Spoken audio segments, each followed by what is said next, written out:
Let me say something uncomfortable immediately. Trinities don't hate failure. We hate evaluation. Failure, that's normal. We living in it comfortably. We joke about it. We lime with it. We build identity around it. But evaluation, that feels like disrespect. And if that line already tighten your jaw a little, subscribe. Because this conversation is not built for comfort. It's built for clarity. And if you're tired of surface talk, if you actually want uncomfortable truth, this space is for you. Here's the problem. You can fail quietly in Trinidad, nobody really vex.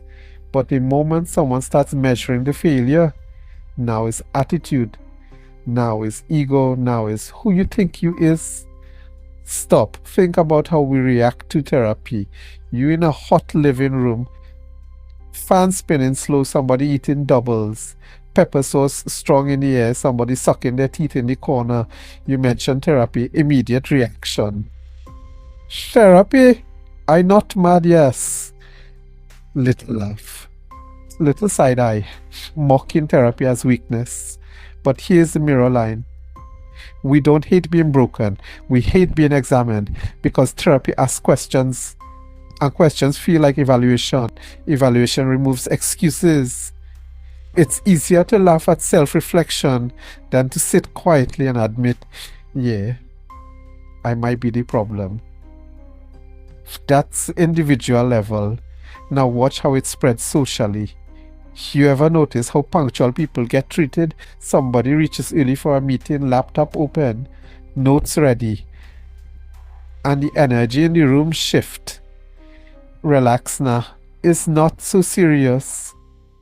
Treating punctuality as arrogance. Why? Because discipline feels like silent evaluation. If you show up prepared, it exposes who didn't, and nobody wants that spotlight. Quote this: excellence exposes comfort. Now let's escalate. Education graduation day. Stage lights hot, parents sweating. Phones out, full glam photo shoot. Big smile. Graduation photo shoots bigger than career plans. We celebrate the certificate, but avoid the skill audit. We boast about SEA ranking from 2006 like it's still paying rent. Mirror line. We love status signals. We fear competence checks. A degree is a trophy. An evaluation is a mirror.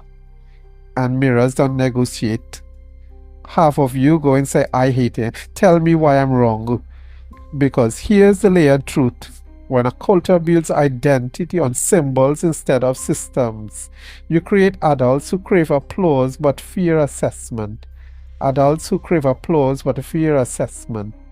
Now let's step into business. You driving in the heat, sun blazing, you reach by a small business. Shutter half down, paper sign taped crooked. Close it early today, no notice, no update, no apology. Business opening hours inconsistent, refusing digital payments. No receipts unless you ask. And if you question it, say put local na. Mirror line. We want customers, but we don't want accountability. Evaluation feels like attack. Metrics feel like judgment. Systems feel like control. So we say small and blame the economy. We complain about corruption but resist structure. We complain about inefficiency but defend disorganization. You complain about the system but reject measurement. That's the identity contradiction. We don't hate failure, we hate exposure. Pause. Listen carefully. If this episode already making you uncomfortable, subscribe. Because this channel is not for people who want validation. It's for people who want standards. Now let's go family. You start budgeting properly. You track your spending. You say no to lending money you can't afford to lose. Immediately, you change. You're getting on like a you better. Family borrowing with no repayment timeline. Guilt tripping financial independence. Mirror line. Boundaries feel like betrayal in a culture built on emotional debt. Evaluation isn't just numbers, it's self-assessment. And self-assessment threatens group comfort. If you improve, it forces others to confront stagnation, so improvement becomes arrogance. Quote this: insecure environments punish growth. Now let's step into the shock chamber. 5 truths. Truth 1, we don't fear failing. We fear someone keeping score. Truth 2, we celebrate effort, we avoid metrics. Truth 3, we romanticize struggle, we resent structure. Truth 4, we admire discipline from a distance but isolate it up close. Truth 5, if Trinidad embraced honest evaluation tomorrow, half of our personalities would collapse because many of us are not confident we are untested. Sit with that. And if that line hit you in the chest, subscribe, because this space is for the tested. This space is for the ones willing to measure themselves. Comfort seekers won't last here. Send this to someone who always say, it good so. Now let me be real for a moment. Holding standards here is lonely. You get labeled, you lose invitation, you lose popularity, you become too serious. You can be liked or you can be effective, rarely both.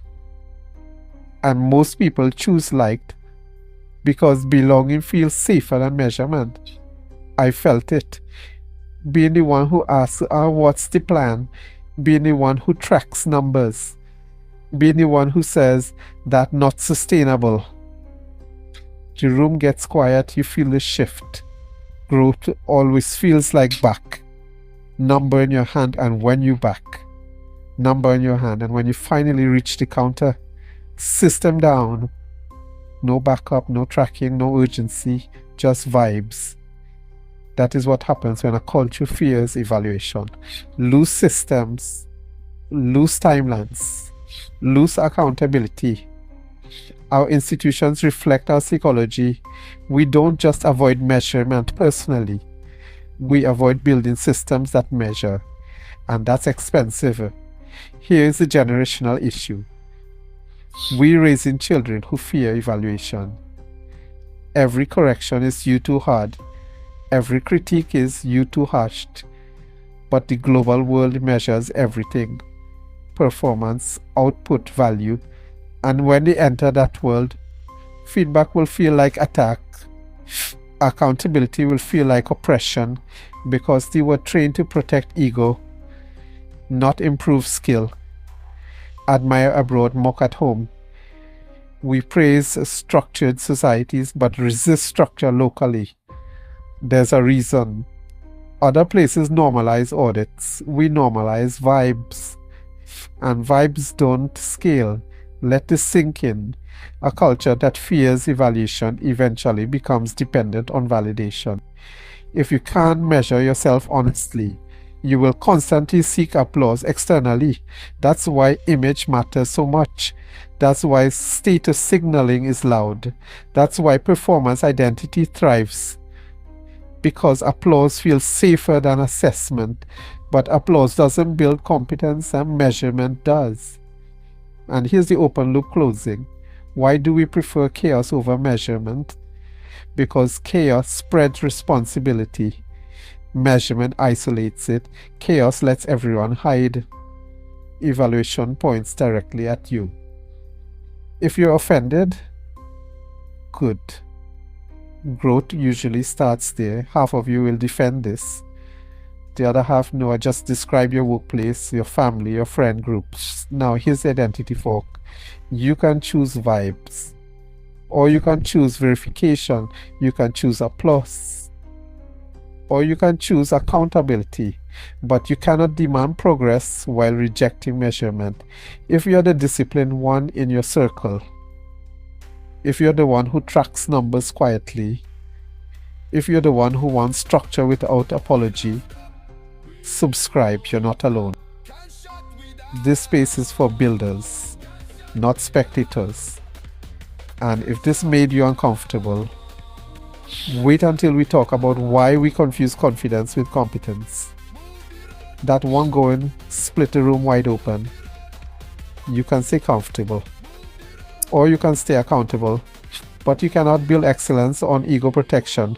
Reflect honestly, think critically, and as always, ask yourself why.